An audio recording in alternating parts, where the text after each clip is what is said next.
ಕರ್ನಾಟಕದ number 1 PU college Excel PU college Guruvayanakere.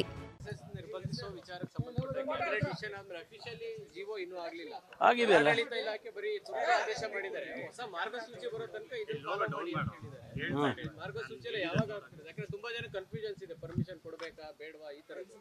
ಅಲ್ಲ, ಅದರಲ್ಲಿ ಈಗಾಗಲೇ ಕ್ಲಾರಿಟಿ ಇದೆ, ಇಲ್ಲ ಅಂತ ಅಲ್ಲ. ಇನ್ನೊಂದಷ್ಟು ಸ್ಪೆಸಿಫಿಕ್ ಆಗಿ ಹೇಳುವಂಥದ್ದನ್ನು ಡಿಪಾರ್ಟ್ಮೆಂಟ್ ಇಶ್ಯೂ ಮಾಡ್ತಾರೆ, ಅದರದ್ದೇನು ತೊಂದರೆ ಇಲ್ಲ. ಅದು ಆ ಆಧಾರದ ಮೇಲೆ ತೀರ್ಮಾನಗಳನ್ನು ಡಿಸ್ಟ್ರಿಕ್ಟ್ ಅಡ್ಮಿನಿಸ್ಟ್ರೇಷನ್ನು ತಗೋಬೇಕಾಗತ್ತೆ. ಅದನ್ನು ತಗೊಳ್ತಾರೆ, ಅದಕ್ಕೆ ಫೆಸಿಲಿಟೇಟ್ ಮಾಡ್ತೀವಿ, ಅದೇನು ತೊಂದರೆ ಇಲ್ಲ. ಅನುಮತಿಗಳು ಕೇಳಕ್ಕೆ ಈಗ ಚಿತ್ತಾಪುರದ ಉದಾಹರಣೆ ತಗೊಂಡ್ರೆ ಅವತ್ತು ಬೇರೆಯವರು ಕೂಡ ಅವತ್ತೇ ನಮಗೆ ಕೊಡಿ ಅನ್ನುವಂತ ಆಗ್ತಾ ಇದೆ, ಸಂಘರ್ಷ ಕಾರಣ ಆಗ್ತಾ ಇದೆ ಅಂತ. ಸಂಘರ್ಷ ಗೊತ್ತಿಲ್ಲ ನನಗೆ, ಆದರೆ ಅವರು ಕೇಳಿದ್ದಾರೆ, ಬೇರೆ ಬೇರೆ ಆರ್ಗನೈಸೇಷನ್ನು ಕೇಳಿದ್ದಾರೆ. ಅದು ತೀರ್ಮಾನ ಸ್ಥಳೀಯವಾಗಿ ಡಿಸ್ಟ್ರಿಕ್ಟ್ ಅಡ್ಮಿನಿಸ್ಟ್ರೇಷನ್ ಅವರು ನಮ್ಮ ಏನು ಸರ್ಕಾರದ ಸುತ್ತೋಲೆ ಇದೆ ಅಥವಾ ಗೈಡ್ಲೈನ್ಸ್ ಇದೆ ಅದರ ಆಧಾರದ ಮೇಲೆ ತಗೊಳ್ತಾರೆ. ಅದಕ್ಕೆ ನಾವು ಆ ಸುತ್ತೋಲೆಯನ್ನು ಹೊರಡಿಸಿರ್ತಕ್ಕಂಥದ್ದು.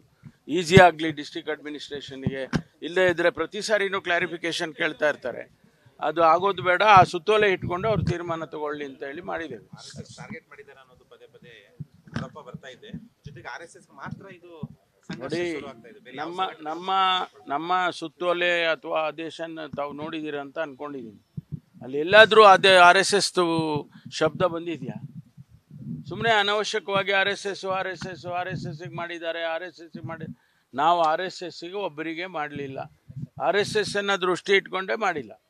ನಾವು ಎಲ್ಲ ಈ ಸಂಘರ್ಷ ನೀವು ಹೇಳಿದ್ರಲ್ಲ, ಈಗ ಬೇರೆ ಬೇರೆಯವರೆಲ್ಲ ಕೇಳ್ತಾರೆ, ಅದು ಸಂಘರ್ಷ ಆಗಬಾರ್ದು ಮತ್ತು ಪೀಸ್ಫುಲ್ಲಾಗಿ ಅಟ್ಮಾಸ್ಫಿಯರ್ ಇರಬೇಕು ಅಂತೇಳಿ ಯಾರಿಗೂ ಕೊಡೋದೇ ಬೇಡಪ್ಪ. ಸರ್ಕಾರಿ ಶಾಲಾ ಕಾಲೇಜುಗಳಲ್ಲಿ ಅಲ್ಲಿ ಇಟ್ಟಿರೋದೇ, ಶಾಲಾ ಕಾಲೇಜ್ ಇರೋದೇ ಬೇರೆ ಪರ್ಪಸ್ಸಿಗೆ, ಅಲ್ಲಿ ಮಕ್ಕಳು ಆಟ ಆಡೋದಕ್ಕೆ, ಅವ್ರ ಕಲ್ಚರಲ್ ಇವೆಂಟ್ಸ್ ಮಾಡ್ಕೊಳ್ಳೋದಕ್ಕೆ, ಅಥವಾ ಅವರೇನಾದರೂ ಬೇರೆ ಬೇರೆ ರೀತಿಯಲ್ಲಿ ಡ್ರಿಲ್ಗಳು ಮಾಡೋದಕ್ಕೆ, ಫಿಸಿಕಲ್ ಎಜುಕೇಷನ್ ಕೂಡ ಇರುತ್ತೆ, ಸ್ಪೋರ್ಟ್ಸ್ ಇರುತ್ತೆ, ಅದಕ್ಕೆಲ್ಲ ಅವರು ಉಪಯೋಗಿಸ್ಕೊಳ್ಳಿ ಅಂತೇಳಿ ಇದನ್ನು ನಾವು ದೃಷ್ಟಿಯಲ್ಲಿ ಇಟ್ಕೊಂಡು ಮಾಡಿದ್ದೇವೆ. ಅದರಲ್ಲಿ ಒಬ್ಬರಿಗೆ ಮಾಡಿದರೆ, ಈಗ 2013ರಲ್ಲಿ ಮಾನ್ಯ ಜಗದೀಶ್ ಶೆಟ್ಟರ್ ಅವರು ಮುಖ್ಯಮಂತ್ರಿ ಇದ್ದಾಗ ಎಜುಕೇಷನ್ ಡಿಪಾರ್ಟ್ಮೆಂಟಿಂದ ಆದೇಶ ಹೊರತು. ಯಾಕೆ ಹೊರತು? ಅವರು ಇದೇ ಕಾರಣಕ್ಕೆ ಬೇರೆ ಬೇರೆಯವರಿಗೆಲ್ಲ ತೊಂದರೆ ಆಗಬಾರ್ದು ಅಂತಲೇ ಅವರು ಒಳ್ಳೆ ದೃಷ್ಟಿಯಿಂದನೇ ಮಾಡಿರ್ಬೋದು. ಅದನ್ನೇ ನಾವು ರೀಟ್ರೇಟ್ ಮಾಡಿದ್ದೀವಿ ಅಷ್ಟೇ, ಬೇರೆ ಏನು.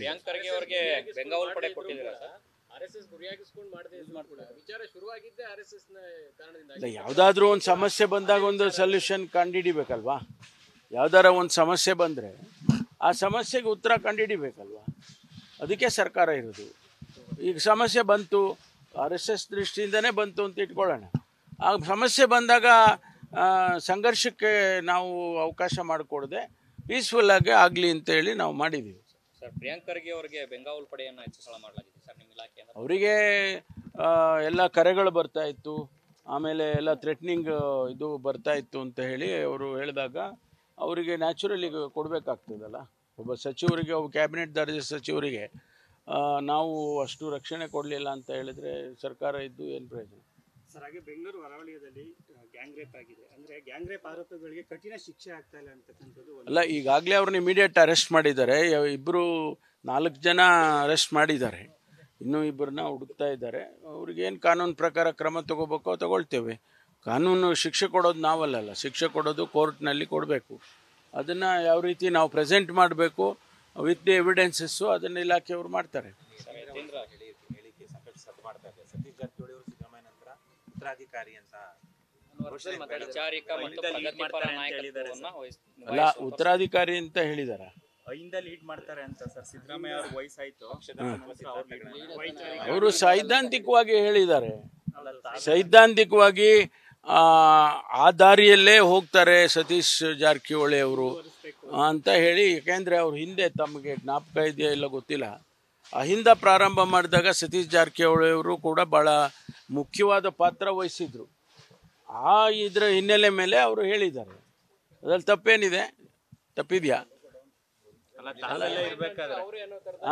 ತಾವೆಲ್ಲ ಸೀನಿಯರ್ ಲೀಡರ್ ಇರ್ಬೇಕಾದ್ರೆ ಅವ್ರು ಹೆಂಗೆ ಅಲ್ಲ, ಈಗ ನನಗೆ ಅನ್ಸೋದು ಅದು ಲೀಡರ್ಶಿಪ್ಪಿನ ಲೆಕ್ಕದಲ್ಲಿ ಮಾತಾಡಿಲ್ಲ ಅವರು. ಅವ್ರು ಮಾತಾಡಿದ್ದು ಸರ್ಕಾರದ ಪಕ್ಷದ ಬದ್ಧತೆ ಬಗ್ಗೆ, ಸಮಾಜದ ಬದ್ಧತೆ ಬಗ್ಗೆ ಮಾತಾಡಿದ್ದಾರೆ. ಸ್ವಾಭಾವಿಕವಾಗಿ ಸತೀಶ್ ಜಾರಕಿಹೊಳಿ ಅವರು ಹಿಂದೆ ಅಹಿಂದ ವರ್ಗದ ಆರ್ಗನೈಸೇಷನಲ್ಲಿ ಇನ್ವಾಲ್ವ್ ಆಗಿದ್ದರಿಂದ ಅವರಿಗೆ ಆ ಬದ್ಧತೆ ಇದೆ ಅನ್ನೋ ಮಾತನ್ನು ಹೇಳಿದ್ದಾರೆ. ತಪ್ಪೇನಿಲ್ಲ. Thank you. ಸಿಎಂ ಕ್ಲೈಮ್ ಮಾಡ್ತೀನಿ ಅಂತ ಹೇಳಿದ್ದಾರೆ ಸರ್. ಸಿಎಂ ಸ್ಥಾನದ ವಿಚಾರಕ್ಕೆ ಸಾಕಷ್ಟು ವಿಶ್ಲೇಷಣೆಗಳು ಬರ್ತಾ ಇದೆ ಸರ್. ಅವರ ಎಲ್ಲೂ ಬರ್ತಾ ಇಲ್ಲ. ನೀವೇ ಹೇಳ್ತೀರಪ್ಪ. ಎಲ್ಲಿ ಯಾರು ಹೇಳಿದಾರೆ ಹೇಳಿ ನೋಡೋಣ. ಈಗ ಬೇರೆ ಬೇರೆಯವ್ರದ್ದೆಲ್ಲ ಕ್ಲಾರಿಫಿಕೇಶನ್ ಕೇಳ್ತೀರಾ, ಅವ್ರು ಹಂಗಂದ್ರು ಹಿಂಗಂದ್ರು ಅಂತ. ಯಾರಾದ್ರೂ ಮುಖ್ಯಮಂತ್ರಿಗಳಿಗೆ ಇವತ್ತು ಮಾತಾಡಿದಾರ? ಹೇಳಿ, ಅವ್ರಿಗೆ ಯಾರನ್ನ ಹೇಳಿದ್ರೆ ಏನಂತ? 28 ಕ್ಲೈಮ್ ಮಾಡ್ತೀನಿ ನಾನು ಅಂತ. ಅದು 28 ಎಷ್ಟು ದೂರ ಇದೆ ಅಂದ್ರೆ ಇನ್ನು ನಾವು ಈಗಿಂದ ಮಾತಾಡ್ಬೇಕಲ್ವಾ? ಅಲ್ಲಲ್ಲ, ಒಂದು 100 ಕ್ಲಾರಿಫಿಕೇಶನ್ ಕೊಟ್ಟಿದಾರಪ್ಪ ಎಲ್ರು. ಪದೇ ಅದನ್ನೇ ಹೇಳಿದ್ರಿ. ನೋಡಿ, ರೇಸ್ ಯಾವ್ದಾದ್ರೂ ರೇಸ್ ಇರ್ಲಿ, ತೀರ್ಮಾನ ಆಗದೆ ಯಾರ್ದು? ಅಲ್ಟಿಮೇಟ್ಲಿ ಹೈಕಮಾಂಡ್ನವರು ಮತ್ತು CLP ಅಲ್ಲಿ ನೋಡಿ, CLP ನಲ್ಲಿ ಆ ಸಂದರ್ಭ ಬಂದಾಗ CLP ಕರೀತಾರೆ. CLP ಅಲ್ಲಿ MLAಗಳು ಒಪಿನಿಯನ್ ತಗೊಳ್ತಾರೆ. ಆಮೇಲೆ ಹೈಕಮಾಂಡಿಂದ ಅಬ್ಸರ್ವರ್ಸ್ ಬಂದಿರ್ತಾರೆ. ಅವರು ಡೆಲ್ಲಿಗೆ ರಿಪೋರ್ಟ್ ಮಾಡ್ತಾರೆ, ಹೆಡ್ ಕ್ವಾರ್ಟರ್ಸ್ಗೆ. ಅವರು ಅಲ್ಲಿ ಏನು ತೀರ್ಮಾನ ತಗೊಳ್ತಾರೆ ಅದು ಆ ಸಂದರ್ಭದಲ್ಲಿ ಅದನ್ನು ಅನೌನ್ಸ್ ಮಾಡಿ, ಇವರೇ CLP ನಾಯಕರು ಅಂತ ಅನೌನ್ಸ್ ಮಾಡಿ ಅಬ್ಸರ್ವರ್ಸ್ ಹೋಗ್ತಾರಪ್ಪ. ಇದು ಪದ್ಧತಿ ನಮ್ಮದು. ಅದನ್ನೇನಾರ ಶಾರ್ಟ್ ಕಟ್ ಮಾಡೋದು ಗೊತ್ತಿಲ್ಲ ನನಗೆ. ಆಗಾಗ ನೀವು ಮದೇವಪ್ಪ ಅವರು, ಸತೀಶ್ ಜಾರಕಿಹೊಳಿ ಅವರು ಒಳ್ಳೆ ಕತೆ ಆಯ್ತಲ್ರಿ. ಮನೆಯಲ್ಲಿ ಈಗ ಕಾಫಿ ಕುಡಿಯೋಕ್ಕೂ ಸೇರಬಾರ್ದು, ಊಟಕ್ಕೂ ಸೇರಬಾರ್ದು. ನಿಮ್ದು ಒಳ್ಳೆ ಕಾಟ ಆಯ್ತಪ್ಪ ನನಗೆ.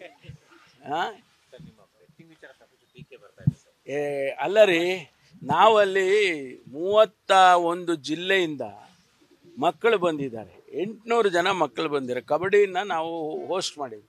ಜೂನಿಯರ್ ಕಾಲೇಜ್ ಲೆವೆಲ್ಲಿನ ಟೂರ್ನಮೆಂಟ್ ಅದು ನಾವೇ ಹೋಸ್ಟ್ ಮಾಡಿದ್ವಿ ತುಮಕೂರಲ್ಲಿ. ಫೈನಲ್ಸ್ ಇತ್ತು.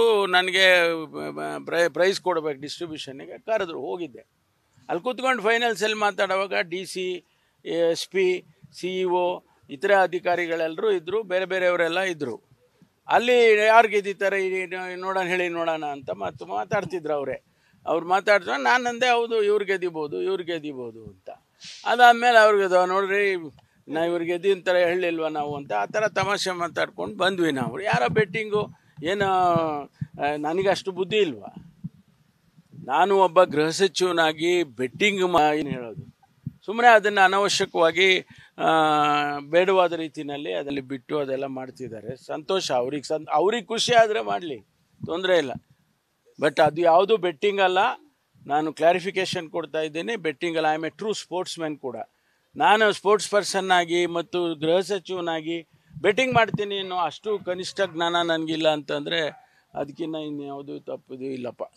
ರಾಜಣ್ಣ ಅವರು ಮತ್ತೆ ಕೇಳ್ತಾ ಇದಾರಲ್ಲ ಸರ್, ಇಲ್ಲ RSS ವಿಚಾರ ಅಂತ ಬಂದಾಗ ಈ ಮುಸ್ಲಿಂ ರೋಡಲ್ಲಿ ಪ್ರಾರ್ಥನೆ ಮಾಡ್ತಾರೆ, ಅವರು ಕೂಡ ಪರ್ಮಿಷನ್ ತಗೊಂಡ್ಬಿಡ್ತಾರ ಅನ್ನೋಂಥ ಮಾತುಗಳನ್ನೆಲ್ಲವೂ ಕೂಡ ಮಾತಾಡಿದ್ದಾರೆ ಸರ್. ನಾನು ಅದನ್ನು ಗಮನಿಸಿದ್ದೀನಿ. ನಾನು ಗಮನಿಸಿದ್ದೀನಿ. ತಮಗೂ ಸಲಹೆ ಕೊಟ್ಟಿದ್ದಾರೆ ಸರ್ ಬೇರೆ ಕ್ಷೇತ್ರದಿಂದ? ಹೌದು, ಭಾಳ ಒಳ್ಳೆ ಸಲಹೆ ಕೊಟ್ಟಿದ್ದಾರೆ. ಯಾಕೆಂದರೆ ಅವರು 84ರಲ್ಲಿ, if I remember correctly, KH Ranganath ಅವರು ಚಿತ್ರದುರ್ಗದಲ್ಲಿ ಜನರಲ್ ಕಾನ್ಸ್ಟಿಟ್ಯೂನ್ಸಿಯಲ್ಲಿ ನಿಂತರು. ಅವರು ರಿಸರ್ವ್ ಕಾನ್ಸ್ಟಿಟ್ಯೂನ್ಸಿನಲ್ಲಿ ನಿಲ್ಲಬೇಕು ಅನ್ನೋದು ಸ್ವಾಭಾವಿಕವಾಗಿ ಒಬ್ಬ ಶೆಡ್ಯೂಲ್ ಕಾಸ್ಟು ಲೀಡರ್ ಆಗಿ. ಆದರೆ ಜನರಲ್ ಕಾನ್ಸ್ಟಿಟ್ಯೂನ್ಸಿನಲ್ಲಿ ನಿಂತು ಪಾರ್ಲಿಮೆಂಟಲ್ಲಿ ಗೆದ್ದರು. ಈಗ ರಾಜಣ್ಣ ಅವರು ಮಧುಗಿರಿ ಕ್ಷೇತ್ರ ಜನರಲ್ ಆಯಿತು. ನಾನೇ 20 ವರ್ಷ ನಾನೇ ಪ್ರತಿನಿಧಿಸ್ತಿದ್ದೆ. ಜನರಲ್ ಆಯಿತು. ನಾನು ಪಕ್ಕದಲ್ಲಿ ರಿಸರ್ವ್ ಕಾನ್ಸ್ಟಿಟ್ಯೂನ್ಸಿಗೆ ಕೊರಟಗೆರೆಗೆ ಬಂದೆ. ರಾಜಣ್ಣ ಅವರು ಅಲ್ಲಿಗೆ ಕೇಳಿದ್ರು, ಮಧುಗಿರಿಗೆ ಜನರಲ್ ಆಯ್ತಲ್ಲ. ಅವರು ST ಸಮುದಾಯ ಆದರೂ ಕೂಡ ಅವರು ಜನರಲಕ್ಕೆ ಕೇಳಿದರು, ಟಿಕೆಟ್ ಕೊಟ್ಟದ್ದು ಪಕ್ಷ, ಗೆದ್ದರು. ಈಗ ನನಗೆ ಅವರು ಸಲಹೆ ಕೊಟ್ಟಿದ್ದಾರೆ, ಅದೇ ಥರ ನೀವು ಮಾಡಿ, ಸೊ ದಟ್ ಇನ್ನೊಂದು ಸೀಟು ಬಂದರೆ ಶೆಡ್ಯೂಲ್ ಕಾಸ್ಟ್ ಸೀಟಿಗೆ ಬಿಟ್ಕೊಟ್ರು, ಅವರು ಗೆದ್ದು ನೀವು ಗೆದ್ದರೆ ಇನ್ನೊಂದು ಶೆಡ್ಯೂಲ್ ಕಾಸ್ಟ್ ಜಾಸ್ತಿ ಆಗುತ್ತೆ ಅಂತ ಆ ಉದ್ದೇಶದಲ್ಲೇ ಹೇಳಿದ್ದಾರೆ. ಆಗ್ಬೋದು. ನನಗೆ ಮಧುಗಿರಿಗೆ ವಾಪಸ್ ಹೋಗೋದಕ್ಕೂ ಅವಕಾಶ ಇದೆ ನನಗೆ. ಅದರಿಂದ ಅಲ್ವಾ, ಮಧುಗಿರಿಗೆ ಎಲ್ಲ ಅಪೇಕ್ಷೆ ಪಡ್ತಾರೆ, ಮಧುಗಿರಿಗೆ ಬನ್ನಿ ಅಂತ. ಏನಿಲ್ಲ ರೀ, ಆ ಥರ ಏನಿಲ್ಲ. ಅವ್ರು ಹೇಳಿದ್ದಾರೆ, ಒಂದು ಒಳ್ಳೆ ಸಲಹೆ ಹೇಳಿದ್ದಾರೆ. ಅವ್ರದ್ದು ಉದ್ದೇಶ ಬಹುಶಃ ತುಮಕೂರಿಗೆ ನಾನು ಹೆಚ್ಚು ಈಗ ತುಮಕೂರಿಗೆ ಓಡಾಡ್ತಾ ಇದ್ದ, ದಸರಾ ಎಲ್ಲ ಮಾಡಿದ್ವಿ, ಅದಕ್ಕೆ ತುಮಕೂರಲ್ಲಿ ನಿಲ್ಲಿ ಅಂತ ಅನ್ನೋ ಥರ ಏನೋ ಹೇಳಿರ್ಬೋದೇನೋ ಗೊತ್ತಿಲ್ಲ, ನಾನಿನ್ನೂ ಮಾತಾಡಿಲ್ಲ. It's A good suggestion. Rahul Gandhi ಅವರು ನವೆಂಬರ್ 19ಕ್ಕೆ ಸ್ಟೇಟ್ಗೆ ಬರ್ತಾ ಇದ್ದಾರೆ ಅಂತ ಸರ್. ಕ್ಯಾಬಿನೆಟ್ ರೀಶಫಲ್ ಎಲ್ಲ ಚರ್ಚೆ ನಡೆಯುತ್ತೆ ಅಂತ ಒಂದು ಇನ್ನೂ ಅವ್ರದ್ದು ಇದು ಬಂದಿಲ್ಲ, TP ಬಂದಿಲ್ಲ. ಬಂದ ಮೇಲೆ ಗೊತ್ತಾಗುತ್ತೆ. Thank you. 600 PSI ಹುದ್ದೆಗಳ ನೇಮಕ ವಿಳಂಬ ಆಗ್ತಾ ಇದೆ ಸರ್. ಮತ್ತೆ ಕಾನ್ಸ್ಟೇಬಲ್ ವಯಸ್ಸು ಸಡಿಲಿಕೆ ವಿಚಾರನ ಕೂಡ ಸಾಕಷ್ಟು ವಿಳಂಬ ಆಗ್ತಾ ಇದೆ. ಇಲ್ಲ, ಈಗಾಗಲೇ ನಾವು ಈಗ ಬಹುಶಃ ಇನ್ನೊಂದು 2-3 ದಿನದಲ್ಲಿ ಕಾನ್ಸ್ಟೇಬಲ್ 4,600 ಜನ ಕಾನ್ಸ್ಟೇಬಲ್ಸಿಗೆ ರಿಕ್ರೂಟ್ಮೆಂಟ್ ನೋಟಿಫಿಕೇಶನ್ ಆಗುತ್ತೆ. ಇನ್ನೊಂದು 2-3 ಆಗುತ್ತೆ. ಸಿ ಎಮ್ ಹತ್ರ ಹೋಗಿದೆ ಫೈಲು. ಮುಂದೆ ಈಗ 545 ಸಬ್ ಇನ್ಸ್ಪೆಕ್ಟ್ರದ್ದು ಮಾಡಿ ಟ್ರೈನಿಂಗ್ ಮಾಡ್ತಾ ಇದ್ದಾರೆ. ಈಗಾಗಲೇ 6-7 ತಿಂಗಳಾಯಿತು. ಅವರು ಇನ್ನೊಂದು 4 ತಿಂಗಳಿಗೆ ಅವರು ಡಿಪಾರ್ಟ್ಮೆಂಟಿಗೆ ಬರ್ತಾರೆ. 402 ಜನದ್ದು ಕೂಡ ನಾವು ಆದೇಶ ಇಶ್ಯೂ ಮಾಡಿದ್ದೀವಿ. ಅಲ್ಲಿಗೆ ನಮಗೆ ಹೆಚ್ಚು ಕಡಿಮೆ 900 ಆಡು ಸಬ್ ಇನ್ಸ್ಪೆಕ್ಟ್ರದ್ದು ಆಗುತ್ತೆ. ಈಗ ಕಾನ್ಸ್ಟೇಬಲ್ಸ್ದು ನಮ್ಮಲ್ಲಿ ಒಂದು 15,000 ಹುದ್ದೆ ಖಾಲಿ ಇದೆ. ಅದನ್ನು ನಾವು ಹಂತವಾಗಿ ಮಾಡ್ತೀವಿ. ಈಗ 5,000 ನಾವೀಗ ಮಾಡಿಬಿಡ್ತೀವಿ.